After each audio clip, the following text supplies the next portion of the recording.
Eh bien bonjour et bienvenue sur l'espace dédié au site mécaniqueuniverselle.net, le site qui essaie de démontrer que l'humanité dans son ensemble évolue progressivement vers son ultime perfection.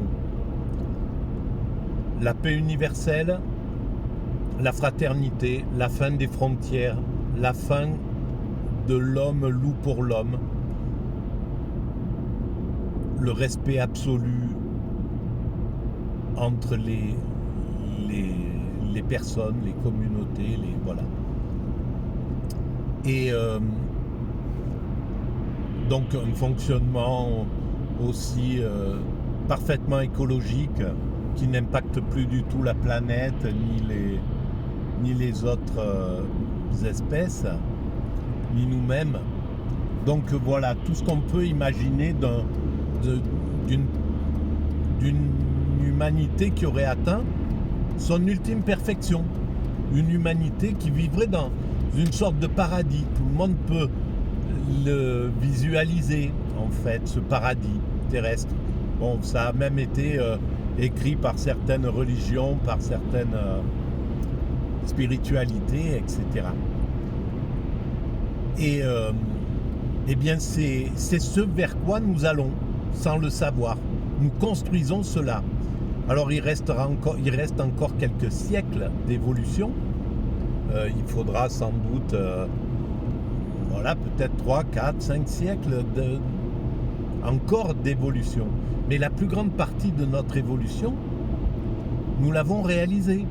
Entre le moment où nous nous sommes séparés des autres primates pour nous constituer en tant qu'humanité, eh bien, depuis cette époque-là, il y a quelques millions d'années, on n'a pas cessé de faire évoluer et d'évoluer vers cette finalité dont je parle, vers cette ultime perfection.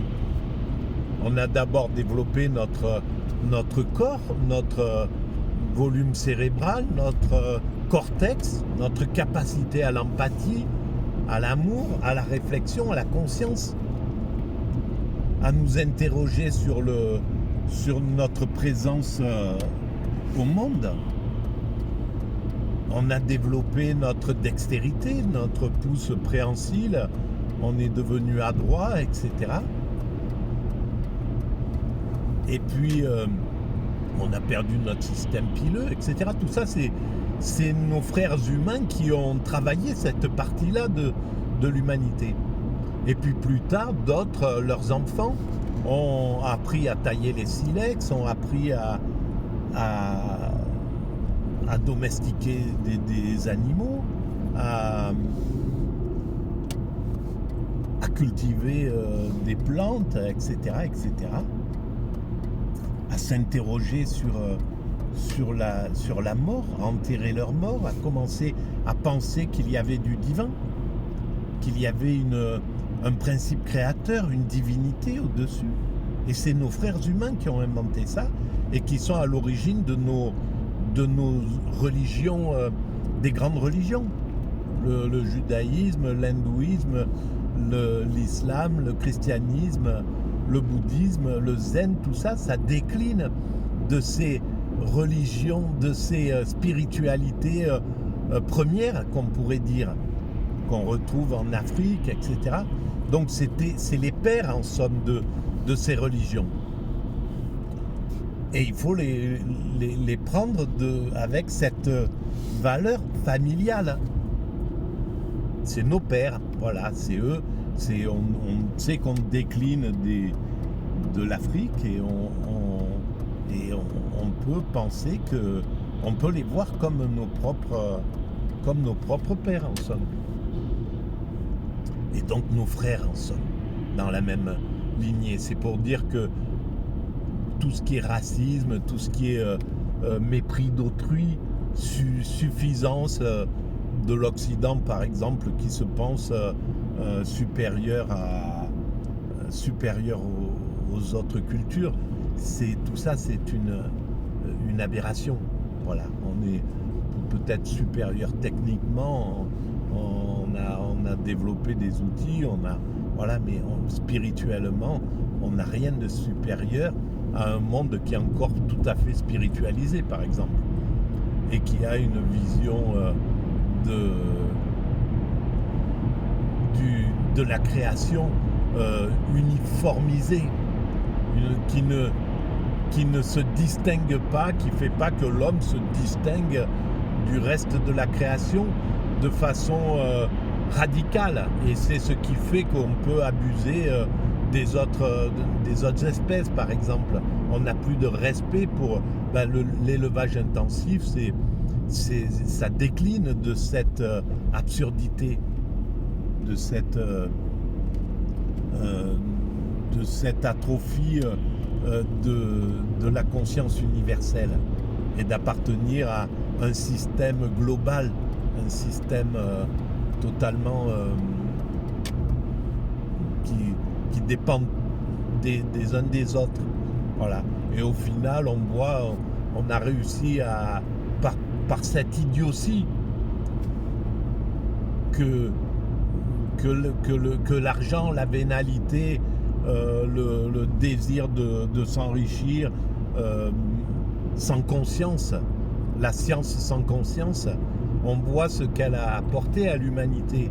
Il a fallu tuer des millions de vaches parce que des abrutis ont pensé qu'on pouvait leur donner à manger de la viande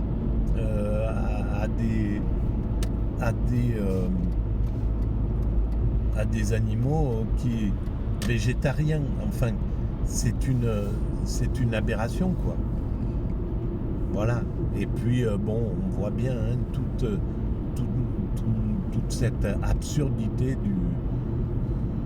de l'élevage intensif, etc., etc. Alors on va en sortir de cette période absurde. Et pour en sortir, c'est clair que c'est le spirituel il va falloir réintégrer du spirituel. Je ne parle pas du religieux.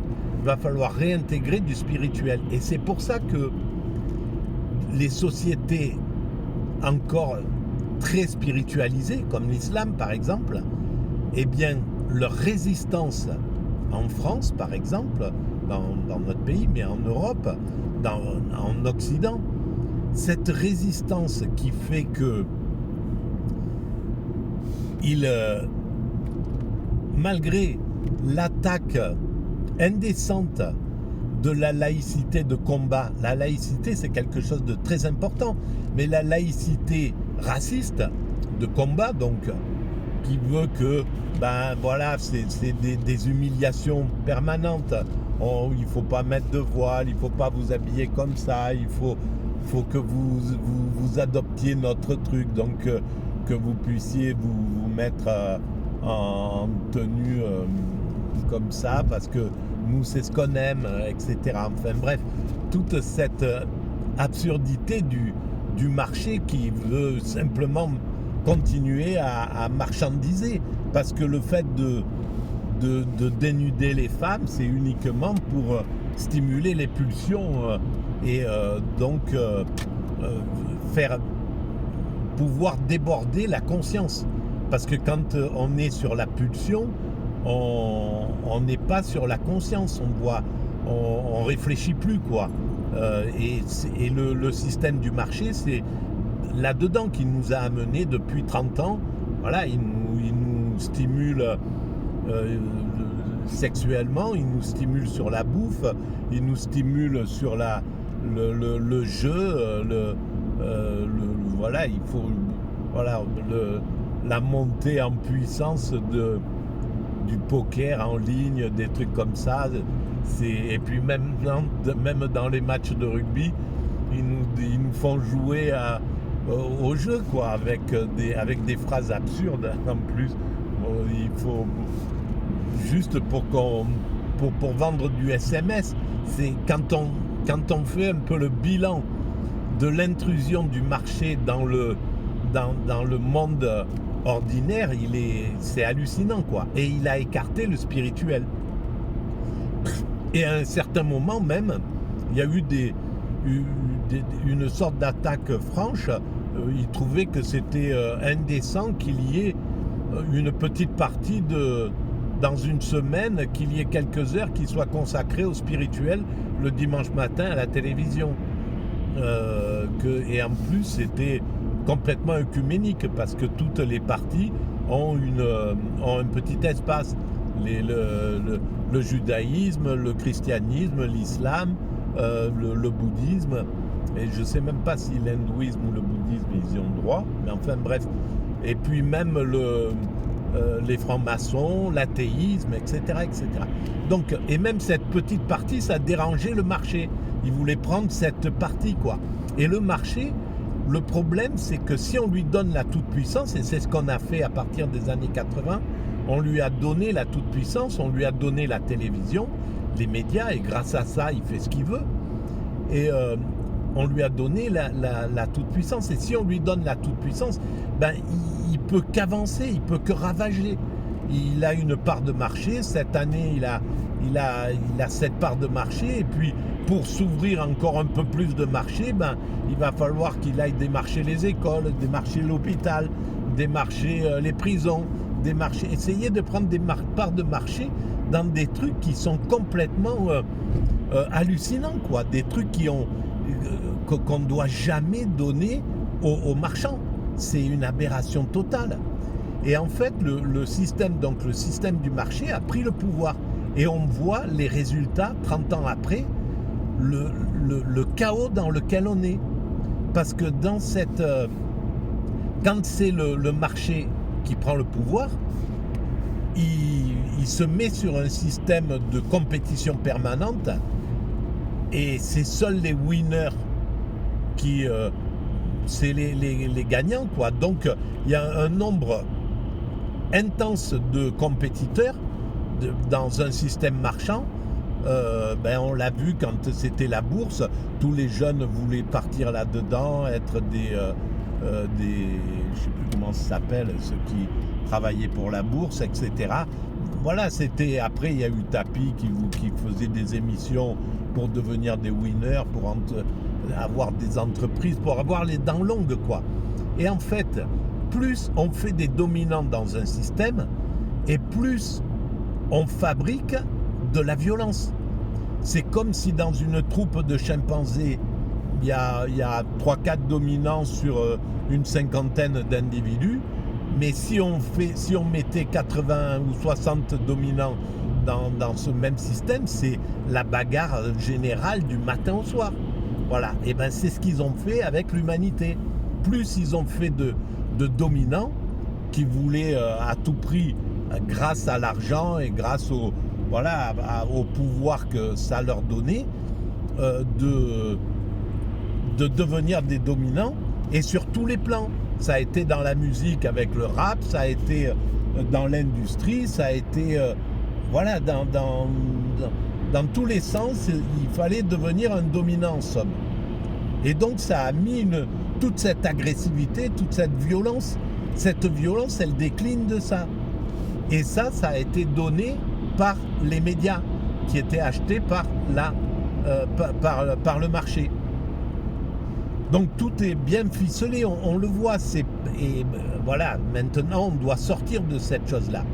Et on en sortira par la spiritualité. Et par bonheur, eh bien, les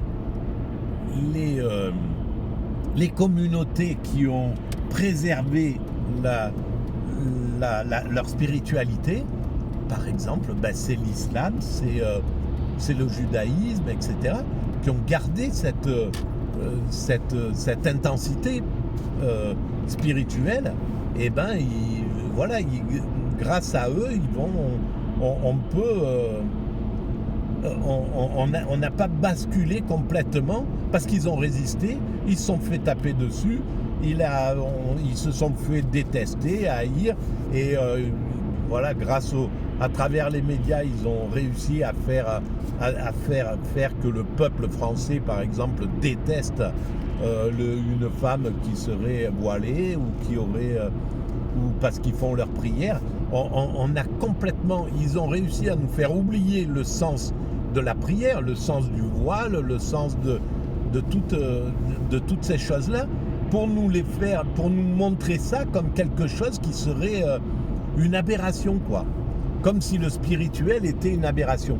Alors que le non spirituel est une aberration.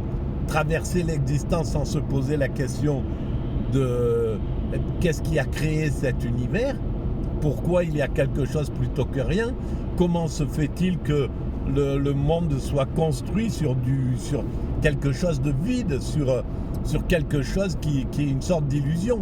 Quand on analyse l'atome dans sa profondeur, c'est plus que de l'énergie. Comment se fait-il que tout ce monde soit construit sur une telle intelligence, sur une telle puissance intelligente de création, etc., etc. Mais ça, on ne peut même pas y réfléchir, quoi. Alors de temps en temps, sur Arte, il y a des émissions comme ça, mais 90% des gens vont plutôt voir Hanouna, où ils ont réussi à mettre dans la tête des gens ces chaînes complètement connes, là. Ils ont réussi à faire croire aux gens que on s'emmerde sur Arte, la culture, non, on s'en fout de tout ça, faut s'amuser, faut jouir, faut bouffer, baiser et avoir du pouvoir, quoi. Voilà. Et malheureusement, les jeunes, par exemple rappeurs, ils sont rentrés dans cette mécanique là de pouvoir, de trucs comme ça. C'est incroyable, quoi. Ils se sont fait, voilà. Et ça arrangeait bien les dominants classiques, parce que un peu du peuple devenait des dominants aussi, rentrer dans le sérail des dominants. Ils y rentraient à peine, hein, parce que les Joe Star, etc., ils y sont, mais ils sont à la marge, quoi. Ils seront jamais inclus dans le sérail de l'oligarchie, dans le sérail de cette nouvelle aristocratie. Non, on rentre pas là-dedans. Même si on vient du peuple. Voilà, ils font croire que tu rentres là-dedans, mais tu y rentres pas. Voilà l'histoire. Alors, je vais continuer un petit peu sur cette lancée. Je voulais parler de la mafia qui est du système mafieux, parce que je viens d'écouter une petite partie d'une émission sur France Culture sur le système des banques qui blanchit à fond l'argent de la mafia, etc. Ça sera sur une autre vidéo. Voilà, si vous pensez que ces vidéos un peu atypiques, parce que mon cerveau est atypique, il est Asperger, et si vous pensez que ces vidéos ont un peu d'intérêt, eh bien vous pouvez mettre des pouces, vous pouvez vous abonner, ça donne de la visibilité, vous pouvez envoyer les liens à vos amis si vous pensez que ça peut les intéresser, et puis me mettre des commentaires. Si vous mettez des commentaires, des critiques même, il n'y a pas de problème, et j'y réponds systématiquement. Voilà, merci de votre écoute, à très bientôt.